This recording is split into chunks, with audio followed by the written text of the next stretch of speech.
Oi, pessoal, eu sou Jamile Niero e começa agora mais uma edição do Tá Seguro, o podcast do Infomoney que traduz o universo dos seguros para você. No programa de hoje, nós vamos falar sobre seguro e planos de saúde. O Brasil tem mais de 50 milhões de pessoas que utilizam algum seguro ou algum plano de saúde. Este que é um setor, que tem bastante polêmica devido principalmente aos custos. A conversa de hoje parte de um caso de uma usuária de plano de saúde que teve o contrato rescindido pela operadora. Os especialistas vão analisar o caso dela, que acontece com vários brasileiros, e vão explicar para a gente em quais situações isso pode ou não acontecer, qual é o direito do consumidor e quais os caminhos que podem ser percorridos para buscar uma solução com a seguradora ou com a operadora de saúde. Fica aqui comigo que depois da vinheta tem o papo completo.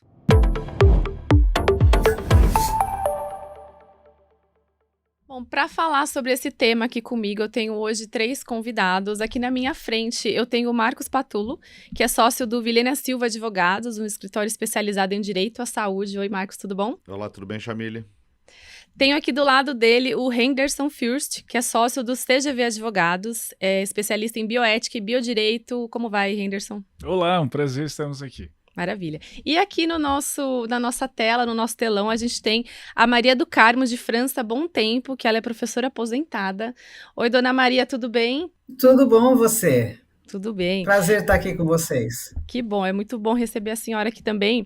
Vamos começar então partindo do caso da Dona Maria, né? Dona Maria, eu vou pedir para a senhora contar para a gente assim de uma forma resumida o que aconteceu, qual que é a sua situação com o plano de saúde, com o seguro-saúde, que a senhora vai contar aqui para a gente, para a gente partir a conversa desse seu caso. Se puder, pode ficar à vontade para contar para a gente. Em 2017, nós contratamos um seguro-saúde e eu tenho um filho que tem doença pré-existente, foi falado tudo direitinho, nós fomos obrigados a cumprir 2 anos de carência. Aceitamos tudo sem problema nenhum, paguei na época 2 planos de saúde, um para continuar com o tratamento e outro para cumprir a carência. Agora isso foi 2017, agora esse ano, no dia 12 de julho, nós recebemos uma carta com a empresa mandando a rescisão do nosso contrato. Eu estranhei, liguei para lá, quis saber o porquê da rescisão, visto que estava sendo feito o pagamento tudo em dia, tudo em ordem, e eles simplesmente não responderam, disseram que nós procurássemos outro plano de saúde, que nós tínhamos 60 dias para procurar outro plano de saúde. Na época, comecei até a procurar outro plano de saúde, mas nisso eu sofri um acidente, e quando eu fui ao meu médico, ele falou, não, a senhora tem direitos, entre com o advogado, que a senhora consegue ficar. Eu falei, como é que eu vou para outro plano de saúde estando acidentado? Nenhum plano de saúde vai aceitar. E da mesma forma que eu cumpri 2 anos de carência no que eu estou, qualquer outro plano vai pedir 2 anos de carência para atender-nos, né? E aí nós entramos com o advogado e prontamente o juiz deu que o plano de saúde continuasse atendendo até ao final dar o parecer do juiz, né? Então é isso que aconteceu. É um plano empresarial, só que é um plano empresarial que atende praticamente só a nossa família. Praticamente não, só atende a nossa família. O meu esposo, que é sócio, minha filha e meu filho, que são sócios, e suas famílias. Então, no plano de saúde, são 9 vidas, que tem nós, os filhos e netos, e genro e nora. E a senhora esse acidente que a senhora sofreu, a senhora está fazendo um tratamento dele ainda, né? Deu rompimento no ligamento do joelho completo, e eu tive que fazer cirurgia e estou em pleno fazendo a fisioterapia intensiva o tempo todo. Entendi. E no momento, então, com essa decisão do juiz, a senhora está sendo atendida pelo plano, né? Por conta Estou sendo dessa atendida. decisão. O plano é obrigado a continuar com a gente. Entendi. Então, como aqui na mesa, tenho, assim, advogados que atendem os 2 lados, né? Porque a ideia é a gente falar um pouco trazer todas as possibilidades, né? Queria entender com vocês como que costuma funcionar, né, esse tipo de situação. Quando tem uma rescisão de contrato ou quando tem uma portabilidade, é a mesma coisa? É diferente? E qual que é o papel de cada um nesse momento, né? Tanto da empresa quanto do consumidor, do usuário. Quem que pode começar? Eu vou analisar a situação em tese, né? Mas ela narra diversos problemas, eu enxergo, do setor da saúde suplementar. A primeira coisa que me chama a atenção é por que uma família, né, está num plano empresarial. Acho que essa é uma coisa que a gente precisa questionar. Por que não foi contratado um plano familiar? Né, e a resposta é porque os planos familiares não estão disponíveis, né, pelo menos as grandes operadoras, os grandes players do mercado, eles não comercializam mais planos familiares. Então, tem sido muito comum se utilizar um CNPJ, uma empresa ativa, né, para contratar plano de saúde para os sócios e os sócios, né, acabarem estendendo isso para os familiares, enfim. E então isso acaba sendo muito comum, muito frequente a gente ver essa situação, né, de uma família, né, num plano empresarial. E a grande questão é que os planos empresariais, eles não têm o mesmo tratamento jurídico do seu ponto de vista regulatório do que os planos familiares. Né, os planos familiares, eles têm, por exemplo, restrição na rescisão unilateral do contrato. Né? Os planos familiares, eles só podem ser cancelados em caso de inadimplência ou fraude. Né? Senão eles não podem ter essa rescisão. Né? E a lei ainda trata especificamente uma série de regras que a operadora tem que seguir, né, para que esse plano seja rescindido. Além disso, os planos familiares, eles têm restrições com relação ao reajuste anual que é aplicado. A ANS, ela anualmente divulga qual que é o índice, né, qual que é o percentual que o consumidor vai sofrer de reajuste. E, via de regra, esse percentual ele é inferior ao que os planos apuram de reajuste anual para os planos coletivos. Quando eu falo reajuste anual dos planos coletivos, a gente está falando tanto reajuste que a gente chama de VCMH, que é a variação de custos médicos, quanto foi gasto, né, qual foi a variação do custo médico daquele plano num determinado período.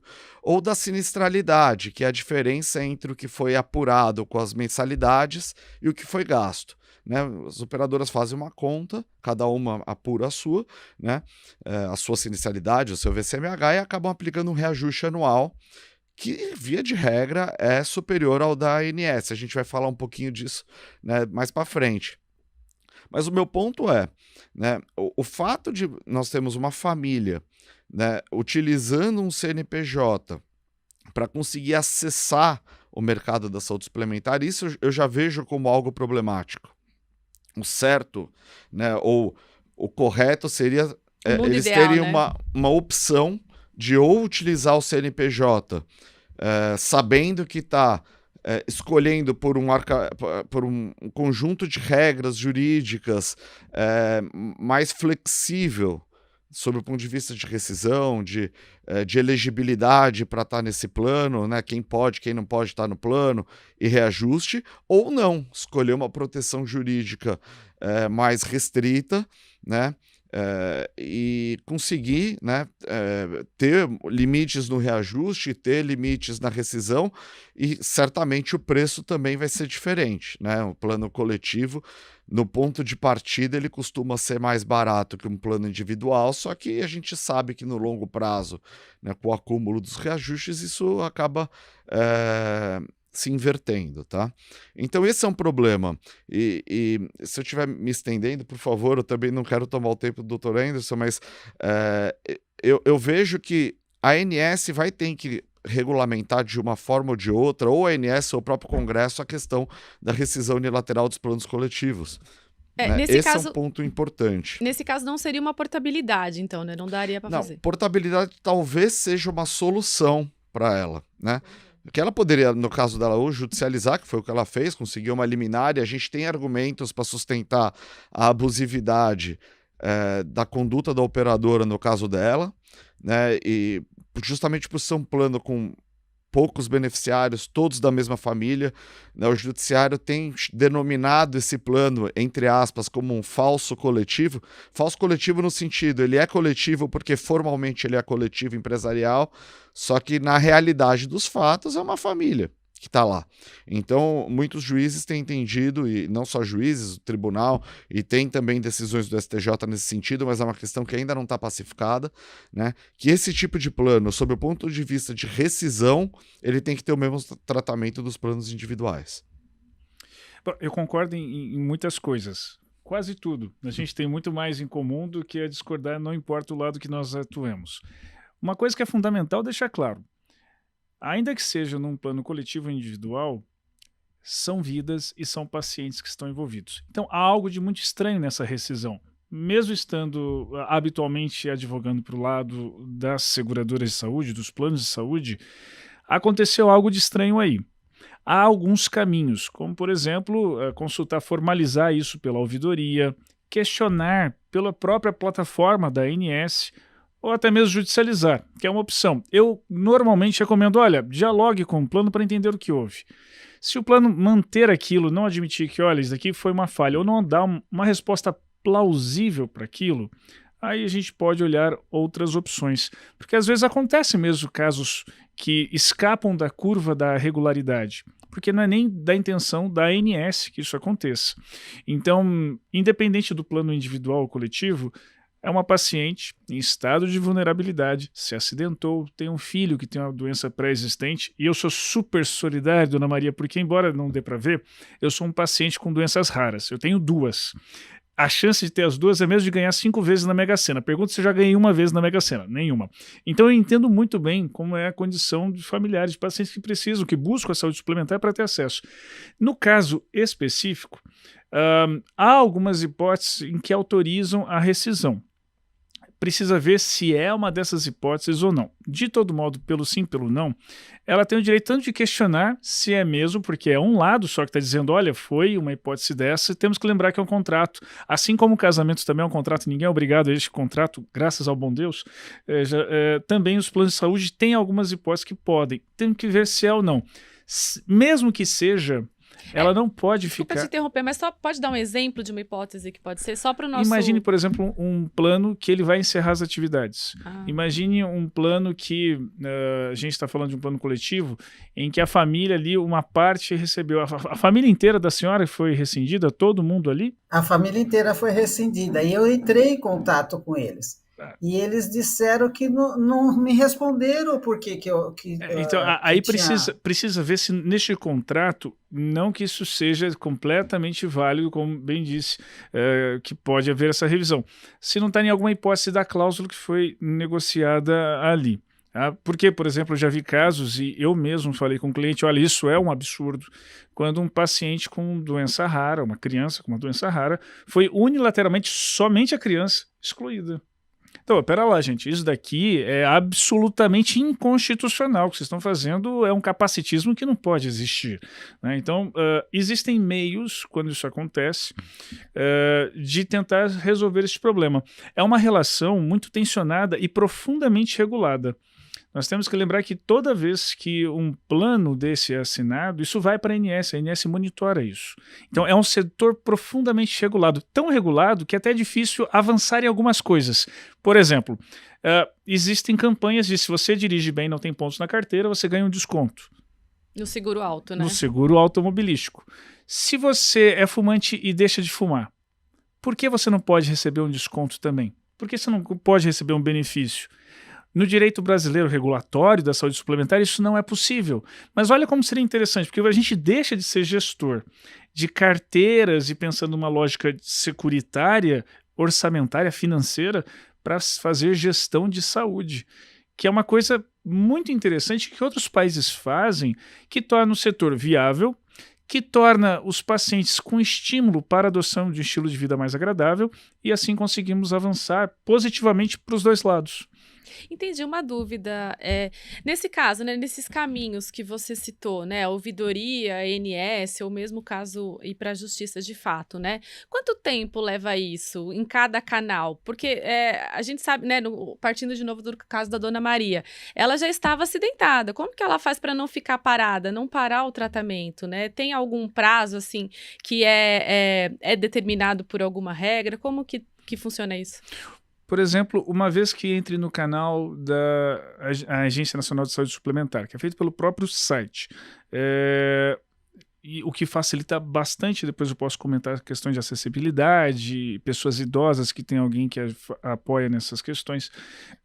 A ANS, todo o trâmite, até a resposta do plano vai de 15 dias mais ou menos, costuma vir antes. Então caberia isso dentro, até mesmo para, olha, se for uma resposta muito insatisfatória e não resolver, o próprio plano já dá ainda tempo dela judicializar. Normalmente os planos resolvem. Por que resolvem? Porque há uma multa pesada da ANS caso eles não resolvam aquilo. Então a ANS detecta que aquilo é abusivo, ela já abre um procedimento contra o plano para aplicar uma multa. E é uma multa que vai girar e atualizar todas as coisas, ela é aplicada na casa do montante dos R$80 mil. Então imagine que para cada caso desse, um plano ele potencialmente tem que pagar R$80 mil só de multa, fora os danos, etc. Numa análise econômica da situação, compensa para o plano, opa, pera lá, aqui realmente alguém apertou um botão errado, fez alguma coisa e vamos rever nossos procedimentos. Lembrando que tem 50 milhões de beneficiários de planos de saúde no Brasil hoje, né? Exatamente. Então, assim, acho que é um caminho, né? Às vezes quem está nos ouvindo, nem todo mundo consegue facilmente ter acesso ao advogado, ter esse conhecimento, mas vale a pena, leva isso para a ouvidoria e concomitante, não precisa ser uma coisa depois da outra, para a ANS. Pode ser pelos dois, então? Pelos dois conjuntos, inclusive. Né? Porque são meios alternativos ou adequados, como a gente chama no direito, meios adequados de solução de conflito, para não ter que levar isto para o Poder Judiciário e você resolver igualmente. Entendi. E, gente, queria falar também um pouco dessa questão de judicialização, né? O que vocês mais têm visto, assim, no que acaba indo parar no judiciário? São, de fato, os casos iguais os da Dona Maria? Tem muito a ver com reajuste, como você falou, Marcos? O que vocês mais têm visto? E não só de caso, mas de resolução também. O que vocês têm visto? Então, meu escritório, ele advoga para pessoas físicas e jurídicas, né? Sempre para o consumidor, né?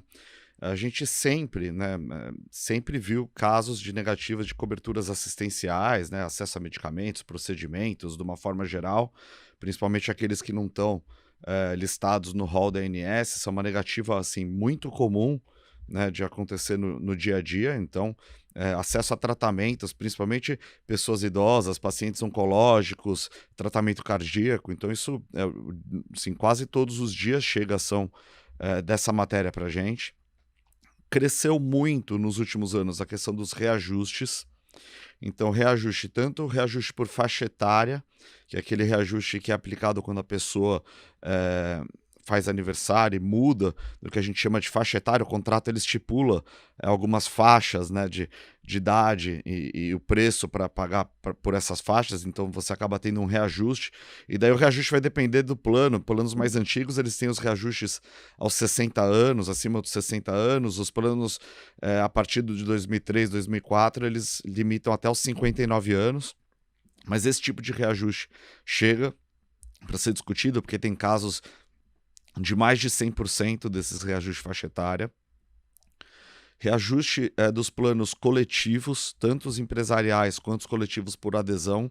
Né? O por adesão é aquele plano quando a pessoa ela acessa o plano por uma entidade de classe. Né? Então, a pessoa... Por exemplo, eu sou jornalista pelo Sindicato dos Jornalistas. Por exemplo, ou eu, advogado, pela Caixa de Assistência dos Advogados de São Paulo, tem lá um plano de saúde que eu posso aderir. Nesse plano a gente chama de coletivo por adesão.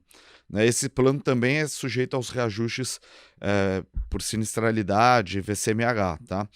Que não são regulamentados pela ANS. Então, esses reajustes cresceu muito. Assim, lá no meu escritório, eu diria que 50% das ações hoje são de reajuste. Além disso, o que eu tenho visto crescer demais, rescisão unilateral de contrato, que é exatamente o caso que a gente está conversando aqui, tanto de planos empresariais, desses que eu chamei de falso coletivos, né? Isso aparece bastante, quanto até mesmo de coletivos por adesão, quando a própria entidade é rescindida, e daí tem paciente em tratamento. Tem decisão do STJ dizendo que é abusivo nessa situação, né, você ter a rescisão do contrato, você tem que manter aquele paciente até o final do tratamento, tá? Tem também questão de portabilidade, pessoas com dificuldade de fazer portabilidade, porque o tema da portabilidade ele é complexo. Primeiro porque as regras de portabilidade elas não são tão simples de fazer, mas não só isso, a pessoa precisa ter elegibilidade para o plano de destino. Dá para me dar um exemplo, assim, só para a gente tornar mais palpável? O exemplo da Dona Maria, se ela não tiver outro CNPJ ou uma entidade de classe que ela é vinculada, ela vai portar para onde? Assim. Porque ela está acidentada e o filho dela tem uma doença pré-existente. Né? Não, a questão dela estar acidentada, a gente até consegue resolver sob o ponto de vista regulatório, porque ela teria direito à portabilidade especial, tá? Nesse caso, que flexibiliza um pouco os requisitos de portabilidade. A questão é, número 1, o problema que ela vai ter é que muitos corretores nem mandam a portabilidade nessa situação. Existe aí uma seleção de risco velada nesses casos, né? Ninguém vai formalizar, eu não contrato com pessoas acima de 60 anos, eu não contrato com uma pessoa com doença pré-existente. Ninguém formaliza isso. Mas a gente sabe o que acontece. E nesses casos, o que a gente faz? A gente manda uma notificação extrajudicial para a operadora, mostrando que a pessoa tem direito a todos os requisitos da portabilidade, que ela cumpre, né? E se não tiver a resposta, daria ou para abrir, né, uma reclamação na ANS, né, o instrumento chama, a gente apelida de NIP, né, NIP, Notificação de Intermediação Preliminar, né, você faz a reclamação pela própria ANS ou judicializa. Se você jogar ali no site do ANS NIP, vai dar para achar. NIP, ANS, você acha lá. Se colocar só, para quem não gravar o NIP, reclamação ANS. Vai já cair vai lá. ter o link lá, e é interessante porque é uma plataforma do governo, com todas as ferramentas de acessibilidade que existe. Então, para pessoas com as mais variadas deficiências, o site ele é adaptativo para poder facilitar. Então... Entendi. E Henderson, desses casos que o Marcos estava falando, né? O que você tem visto, como que as operadoras, as seguradoras de saúde estão respondendo, estão lidando com esses casos? Veja, há uma crise muito grande, por diversos motivos, mas a alta da judicialização, assim como é um problema para a saúde pública, também é para a saúde suplementar. Mas se não tivesse feito isso também, a conta não está fechando, há um déficit, e isso faz com que alguns players acabam tendo condutas abusivas em questões como, por exemplo, o reajuste. Há alguns reajustes que eles acontecem de uma forma que não fica muito visível para quem está na ponta, mas, por exemplo, por abusos de heavy user. Vou dar um exemplo para você. Uma empresa muito grande, inclusive vizinha aqui do prédio onde a gente está, tinha um funcionário que precisava fazer tomar um medicamento de uso contínuo. E ele descobriu que se ele passasse no pronto-socorro, ele tomava aquilo lá, sem ele ter que comprar na farmácia. E é um medicamento que não é de alto custo, mas também não é barato. Então você imagina que foi lançado para a conta dessa empresa 360 entradas de pronto-socorro. Então a onerosidade foi lá em cima, e foi uma repactuação, porque entenderam que havia um heavy user ali fazendo uso inadequado. O que é a repactuação, só para deixar claro? Houve um acordo. Porque assim, se for seguir aqui o que houve de sinistralidade muito fora do previsto, vai ser um valor que é impraticável, é melhor rescindirmos. Então, não, pera lá, o que aconteceu? Não, teve esses casos aqui, teve os casos acolá, então, aí, por exemplo, contratou-se uma empresa para levar na casa dele esse medicamento. Então, para ele não passar no pronto-socorro e isso não elevar. Mas tem algumas outras situações que são um pouco atípicas. O Marcos mencionou a questão do acesso a tratamentos. Do rol da ANS. Há de se convir que houve uma demora regulatória de atualização deste rol. O que é o rol? É as coisas que os planos de saúde, no mínimo, devem custear. Por que é importante a gente ter um rol? Embora não pareça, o SUS também tem o seu rol. Ele passa por um processo de avaliação de tecnologia. Por que é importante que isso exista? Imagina você. O item de saúde que mais se usou na história da humanidade com zero eficácia foi a sanguessuga. Penso que já não sei. Sanguessuga para fazer sangria. nos filmes vê-se muito disso, de fazer sangria era uma técnica médica. Só que depois viu, tem zero eficácia isso daqui. Então, qual é a preocupação de ter um rol? É você saber que aquilo foi verificado e tem eficácia, ou seja, tem uma boa chance de cura e uma boa chance de segurança para o paciente. Eu não sei se você vai se lembrar, mas a gente teve no Brasil uma época da pílula do câncer, a fosfoetanolamina sintética. O nome é difícil, mas era uma pesquisa científica que estava sendo feita pela USP de São Carlos e vazou como assim, a USP descobre a cura do câncer, mas a indústria farmacêutica não quer que você saiba. E as pessoas começaram a judicializar pedindo acesso àquilo. Não tinha eficácia comprovada, não tinha segurança comprovada, muitas pessoas passaram mal por conta daquilo ali. Então, a importância de avaliar o que é que vai ser custeado e disponibilizado é saber, isso daqui que eu estou disponibilizando é eficaz e é seguro para aquele paciente. É claro que houve um problema regulatório aqui. Demorava-se muito tempo para atualizar esta lista, e não dava-se voz adequada para pacientes falarem estamos precisando disso, desses tratamentos oncológicos, para crianças que estão no espectro da neurodiversidade, nós precisamos ter abordagens diferenciadas que não estão sendo contempladas. Então é verdade que houve uma falha regulatória aqui de alinhar expectativas da própria sociedade com o que estava disponível, com o que a regulação fazia. Só que abriu de tal forma agora de que quase tudo é possível. E isto é arriscado. Não só por uma questão de sustentabilidade do sistema, que já se sabe que nenhum sistema no mundo funciona dessa forma. Deixe-me fazer um parênteses. Em nenhum lugar do mundo, com um sistema democrático, com um judiciário independente como nós conhecemos, como nós temos aqui no Brasil, existe interferência no sistema de saúde, público ou suplementar, como existe no Brasil. É só no Brasil que tem este modelo de interferência. E abriu-se de tal forma que tem juízes concedendo a obrigatoriedade do plano custear pesquisa científica com o paciente. As regras de pesquisas científicas no Brasil são uma das melhores do mundo e são muito específicas para aquilo. E aí o plano de saúde passa a gastar com algo que não é função dele ser patrocinador de pesquisa e da qual ele não vai depois explorar a patente disso. E, sobretudo, ele está expondo o paciente a algo que a gente não sabe se vai ser saudável ou não, se vai ter cura ou não. Então, é um problema que nós temos hoje de compreensão a isso. Eu concordo que há uma necessidade de ampliação do que estava disponível, que já tinha outras terapêuticas disponíveis. Eu já tive um caso, por exemplo, que o paciente entra com a judicialização e eu falo, olha, isso daqui não foi verificado, tem um relatório preliminar de que não é bom, só que a Conitec, que é o órgão do SUS, incorpora. Aí eu imediatamente já falei para o cliente, plano de saúde, falei, olha, vamos fazer um acordo aqui nesse processo, porque agora foi incorporado, vocês têm sim que fornecer.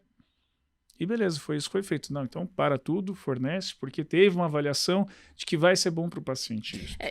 Deixa eu só entender melhor essa relação do Conitec, quando Vamos incorpora lá. no SUS. Nós temos 2 sistemas de saúde aqui. Sim. O sistema de saúde suplementar, ele tem esse nome porque ele suplementa o sistema principal de saúde, que é o nosso sistema único de saúde. Nós temos 2 mecanismos em cada uma dessas áreas de incorporação de tecnologia e medicamentos. Então imagine que você desenvolveu um novo tratamento para câncer de pele. Não basta você ter desenvolvido, você vai pedir o registro na Anvisa. A Anvisa vai verificar se tem eficácia e segurança para estar disponível à população brasileira. E aí eu, Henderson, posso pagar por isto. Agora, se eu sou um paciente do SUS e eu estou sendo atendido no SUS, o SUS de imediato não vai disponibilizar. Ele vai avaliar se esse tratamento que a Jamile desenvolveu é melhor do que ele já possui ou não. Se é melhor, se o custo justifica, porque às vezes o custo não justifica pelo que agrega, muitas das vezes renova-se a patente, tem uma longa discussão sobre isso, não vem ao caso, ele não incorpora. Mas você fala, não, o custo justifica e os resultados são melhores, então um órgão chamado Conitec vai avaliar, vai dar ok, e aí o Conselho do Ministério da Saúde aprova isso, incorpora, e do SUS eu passo a ter acesso a isso. Por uma mudança muito recente, quando a Conitec aprova, o Conselho de Ministros dá o ok, isso incorpora para o SUS, automaticamente a saúde suplementar tem que oferecer. Antes não era assim. Por outro lado, se eu já tenho esse mecanismo automático, eu também tenho um mecanismo do lado da saúde suplementar para Dona Maria e tantos pacientes que me ouvem neste momento, especialmente aqueles que possuem alguma deficiência, doença rara, peço que estejam atentos a isso. Eles podem fazer solicitação, avaliem este tratamento que eu estou lendo que nos Estados Unidos, que na França e que em algum outro país do mundo tem sido utilizado para essa doença rara que eu tenho, para essa condição de saúde que eu tenho. Mas faz a solicitação para quem? Pro Na SUS? ANS. Ah. A ANS, ela tem um órgão, que é a CoSaúde, que faz exatamente esta avaliação para ver se tem eficácia ou não. E isto é incorporado independentemente do SUS. Então, veja, há coisas que só tem na saúde suplementar, por conta dessa avaliação autônoma que é feita na ANS, e tudo que está no SUS, necessariamente, o paciente de saúde suplementar precisa ter. Complexo, Ufa. né? É um tema complexo, mas assim, atualmente, né, teve uma discussão bastante grande no judiciário sobre a natureza jurídica desse rol da ANS, se limitava a cobertura das operadoras de plano de saúde, daí a gente chama do rol taxativo, ou se ele é um rol exemplificativo, ou seja, se ele apenas exemplifica, mas não limita, né, as coberturas que têm que ser oferecidas pelas operadoras. O entendimento do judiciário sempre foi pelo rol exemplificativo, tanto aqui no Tribunal de São Paulo quanto no STJ. Ano passado a coisa mudou um pouco. O STJ, a segunda sessão do STJ chamou a competência para apreciar essa matéria e acabou decidindo que o rol era taxativo, com algumas exceções. Então era um taxativo pero no mútil, né?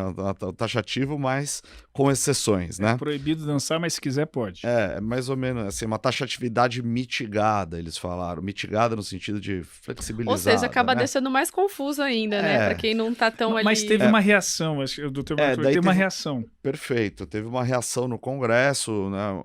Entidades, principalmente que representavam pacientes, né, fizeram uma pressão bastante grande no Congresso Nacional e teve a aprovação de uma lei que inverteu a lógica de novo. E a lei ela fala o seguinte: o tratamento hoje ele tem cobertura obrigatória se cumprir um de dois requisitos. Ou ele tem evidência científica, ou seja, evidência na chamada medicina baseada em evidências, né? Então, assim, o que contempla as pesquisas. Isso. Assim, se você tem literatura médica que ampare a utilização desse tratamento, medicamento, eu queria fazer um parênteses aqui, mas eu quero só voltar no ponto da medicina baseada em evidências depois, por favor. Perfeito. Ou então, se ele está aprovado em algum órgão técnico, seja nacional ou estrangeiro, que chancele, né, a utilização, né, desse tratamento, desse medicamento, né? Então, por exemplo, na Anvisa, tem o FDA lá dos Estados Unidos, né, que faz mais ou menos a mesma função da Anvisa aqui. Se você tem aprovação ou do tratamento ou do medicamento em um desses órgãos, ele tem cobertura obrigatória hoje por força de lei. E qual é o impacto disso, assim, para a gente ter uma noção dos 50 milhões de brasileiros que têm algum plano de saúde? Esse tipo de situação, ele impacta todo mundo? Dá para a gente dimensionar hoje? E quanto que isso acaba, né, impactando também no bolso de quem está pagando o plano? Impacta, porque a operadora vai argumentar que tem evidência científica aquilo que a ANS aprovou, aquilo que está de acordo com as diretrizes de utilização da ANS.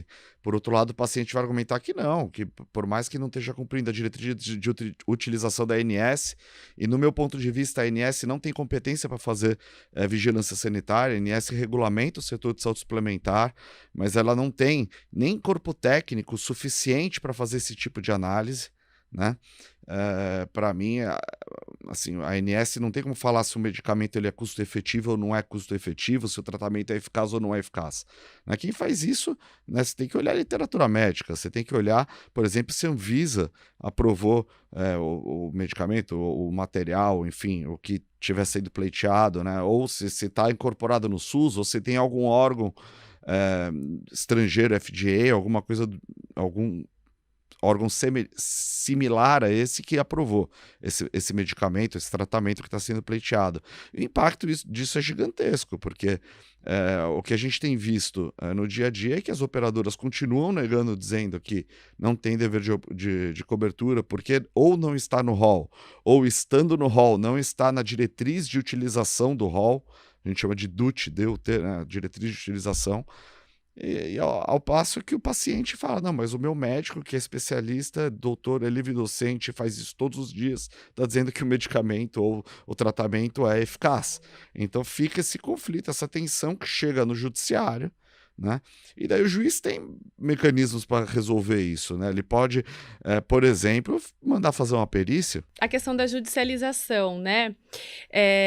Vocês acham que hoje os juízes eles estão de fato preparados para julgar essa quantidade imensa de casos que acabam indo parar no judiciário, né? Seja por conta de medicação, seja como um caso da Dona Maria, que é a rescisão contratual. Como que vocês avaliam isso, por favor, de forma breve? É um tema complexo, porque o juiz, ele tem, assim, principalmente na faculdade de Direito, ele acaba, né, se formando, né, aprendendo Direito Civil, Direito, né, das obrigações, responsabilidade civil, Direito Penal, mas Direito Regulatório da Saúde especificamente, ainda mais nas questões que nós estamos entrando aqui, né, isso acaba sendo um conhecimento que tem que ser estudado né, após a formação. Eu vejo muitos juízes que dominam já a matéria, de fato, decisões judiciais muito bem fundamentadas, né? Então, eu acho que cada vez mais os juízes têm se especializado e tem também, o próprio CNJ, o Conselho Nacional de Justiça, tem feito, né, ações para que os juízes cada vez mais tenham especialização para conhecer a matéria tanto de saúde pública quanto de saúde suplementar, privada, né? Mas além disso, mesmo que não tenha especificamente o conhecimento regulatório que a área demanda, ele tem instrumentos para julgar. Se ele tem dúvida se o tratamento tem que ser coberto ou não, ele pode determinar que seja feita uma perícia, né? Ele pode nomear um médico para avaliar a questão, ou num caso de reajuste, nomear um atuário para verificar se existe o que a gente chama de base atuarial idônea, né? Ou seja, se os documentos justificam, né, o reajuste que foi apurado ou não. Então o juiz, eu acredito que ele tem bastante instrumento para dar boas decisões, e nós temos visto que cada vez mais, né, as decisões têm sido, né, bem fundamentadas. Então aquela coisa do juiz que defere tudo sem olhar especificamente as normas regulatórias, cada vez mais tem mudado.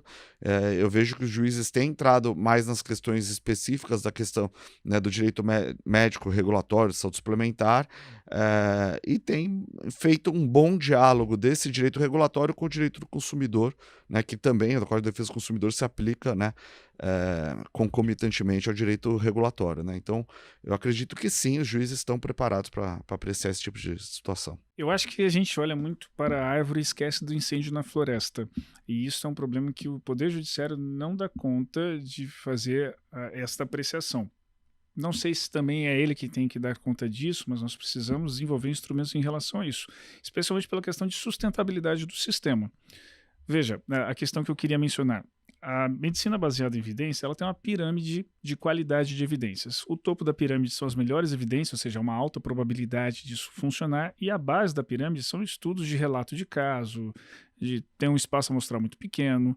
A cloroquina surge no estudo desse de 8 pessoas, né? Então, até mesmo para quem está nos ouvindo, interessado em, puxa, eu tenho um tratamento e eu quero avançar com o custeio pelo sistema de saúde suplementar, é fundamental que peça ao médico para fazer um relatório detalhado e já indicando as evidências daquilo ali. Porque senão depois isso vai gerar uma confusão e dificuldades lá na frente de saber se aquele tratamento é o melhor tratamento disponível e o com mais eficácia para essa pessoa ali. Para o juiz, bom, a gente fez faculdade de Direito também. Em nenhum momento na faculdade de Direito falou isso pra gente. E o juiz, no concurso dele, não caiu isso. Então, se ele não aprimorou por conta própria, por interesse, não teve isso. Há um convênio, que é o NATJUS, entre o Conselho Nacional de Justiça e o Ministério da Saúde, que tem sido utilizado para a saúde suplementar, que hospitais como o Albert Einstein, Sírio-Libanês, ele analisa a situação e emite um parecer para o juiz, falando, olha, para este caso sim, para este caso não, tem outro análogo que tem uma eficácia melhor e assim por diante.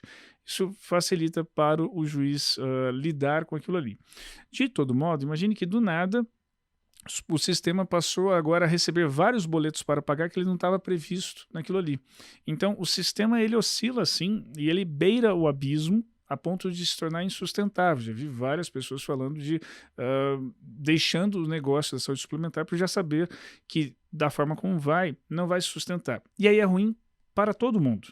Então, mais do que uma questão fla-flu, né, de dicotômica, vencedor-vencido, a gente tem que pensar que isso daqui não é um jogo de tênis, é um jogo de frescobol. Se eu não coloco a coisa de uma forma em que fica bom para ambos continuarem jogando, vai dar um problema, uma ruptura muito grave de sustentabilidade. E digo isso não como advogado que atua com ênfase no sistema, mas também como paciente de doenças raras que eu mencionei. Né? Então, eu sou uma pessoa que utiliza o sistema, eu preciso dele para que eu continue tendo acesso a tratamentos que eu teria maiores dificuldades no SUS. Então, acho que o judiciário ele ainda não olha para a questão da sustentabilidade. E isto, a médio e longo prazo, será nocivo. 70% dos planos existentes hoje, eles não dão conta de atuar neste modelo de abertura de custeio de procedimentos, por exemplo. Imagina um dos tratamentos que custe 10 milhões de reais, que é o da atrofia muscular espinhal do tipo 2. Né? Já quebraria vários planos só de custear o de um único paciente. Então, nós temos que pensar em outros modelos regulatórios, inclusive, para que seja viável a contínua atuação dos planos de saúde e que os preços continuem acessíveis e sustentáveis para consumidores. A gente não pode esquecer disso, que tem que ser acessível.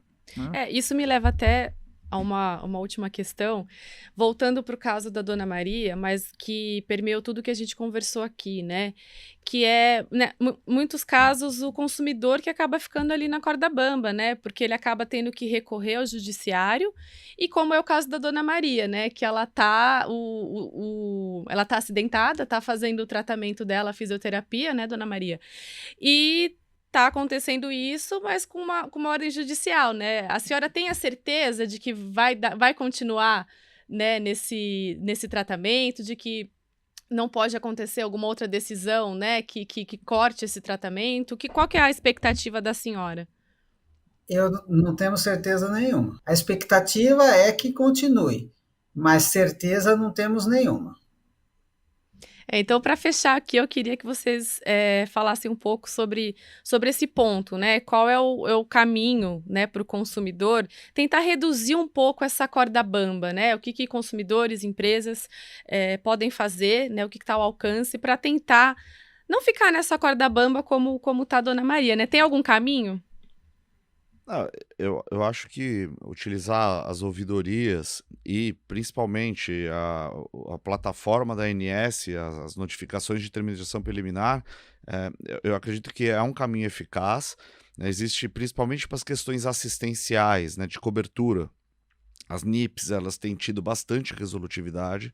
Existem algumas questões que não se resolvem por NIP. Por exemplo, rescisão unilateral de contrato, eu nunca vi resolver por NIP. Pode até ser que tenha algum caso que tenha resolvido, mas na maioria dos casos, assim, você depende da justiça. Você registra a reclamação, né? E depende, isso vai acabar tendo que ser judicializado, né?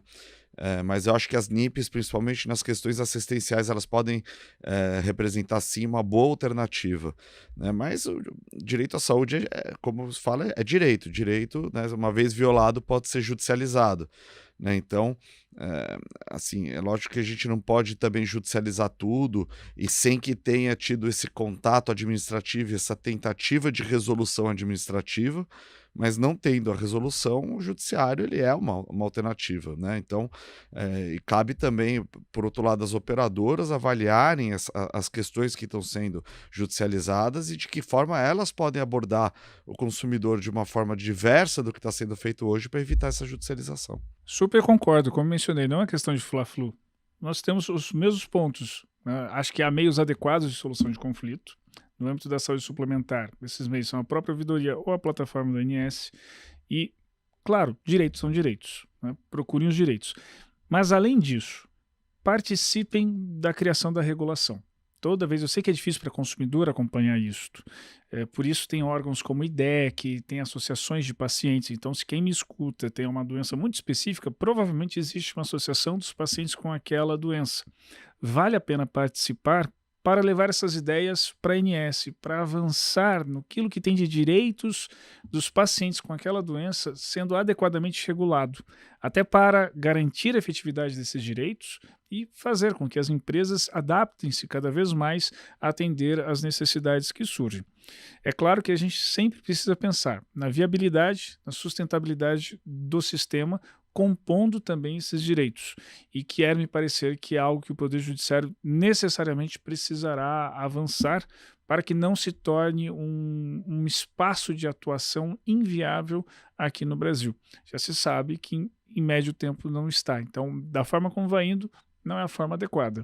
Mas, para pacientes que me escutam agora, recomendo fortemente algo que eu mesmo faço, é participar, propor, sugerir, de modo que a gente consiga avançar para um sistema regulatório que seja cada vez mais aquilo que a gente quer que ele seja. Posso só fazer uma consideração só para casar justamente com o que o Dr. Henderson está falando?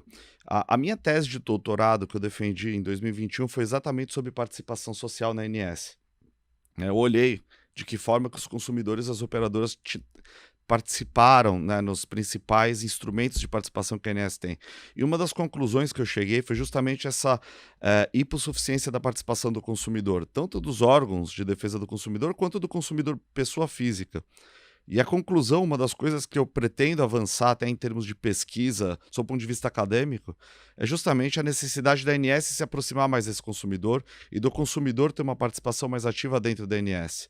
Tanto nas questões regulatórias sob o ponto de vista assistencial, né, que o Dr. Henderson falou, levar, né, ter um medicamento ou um tratamento para levar para avaliação, acho que isso é importante, né, quanto do ponto de vista dos reajustes, isso pode ser levado para a ANS, ou mesmo pressionar a regulação dos planos coletivos, da rescisão dos planos coletivos. Acho que são assuntos que o consumidor ele tem dificuldade de levar para a pauta da ANS.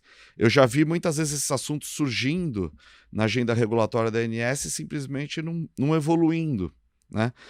Então eu vejo uma das dificuldades que o consumidor tem é justamente de implementar uma agenda regulatória na ANS, uma agenda do seu ponto de vista da agenda dos interesses dos consumidores, que também muitas vezes são diversos das operadoras, mas muitas vezes complementam o que as operadoras precisam para lidar com o consumidor. Então essa questão da participação que o Dr. Henderson falou, eu concordo 200%, porque inclusive eu fiz uma pesquisa sobre isso e na pesquisa eu concluo justamente isso, a necessidade de empoderar o consumidor nessa participação e de ter uma participação ativa. E quando eu falo participação, então, não só dos órgãos de defesa do consumidor, mas principalmente do consumidor pessoa física.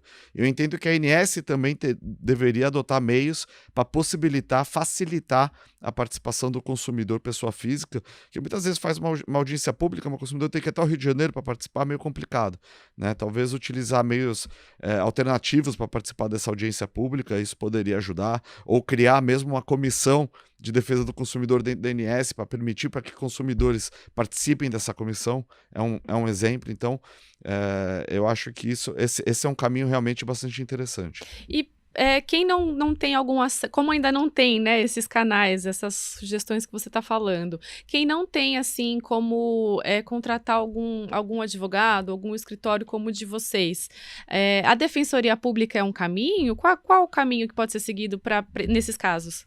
Então, a questão de registrar reclamação da ANS, isso é gratuito, enfim, a pessoa mesmo pode através do site fazer, e é bem intuitivo de fazer. Se não resolver, a defensoria é sim uma alternativa tanto para orientação, a pessoa que precisa de uma orientação, ela pode acessar a defensoria pública, desde que, claro, ela demonstre que ela não tem condição de contratar advogado, ou mesmo para judicializar, para tentar obter a cobertura judicialmente.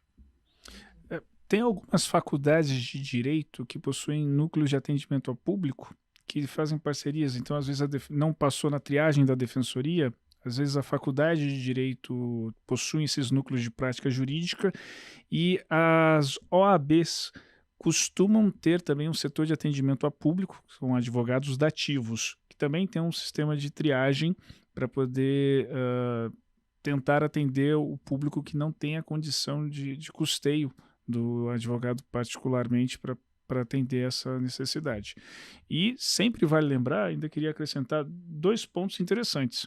Às vezes essas situações são massificadas. Vale a pena levar isso ao Ministério Público, por exemplo, para tentar resolver isso, o problema da floresta, não da árvore, né? Porque há várias pessoas passando por aquele mesmo problema. E, por fim, há um órgão pouco conhecido, mas dentro do Conselho Nacional de Saúde, que é uma espécie de Conselho Nacional de Justiça, só que para o sistema de saúde, e dentro dele tem um órgão que chama-se a Comissão Intersetorial de Saúde Suplementar. Ali é uma área de políticas públicas voltada à saúde suplementar. E a participação é aberta a toda a comunidade, então dá para participar das reuniões, são online, dá para escrever, olha, queria que tratassem sobre isso, verificar como está em andamento isso. A comissão responde, atua responsivamente também. Maravilha, muito bom saber.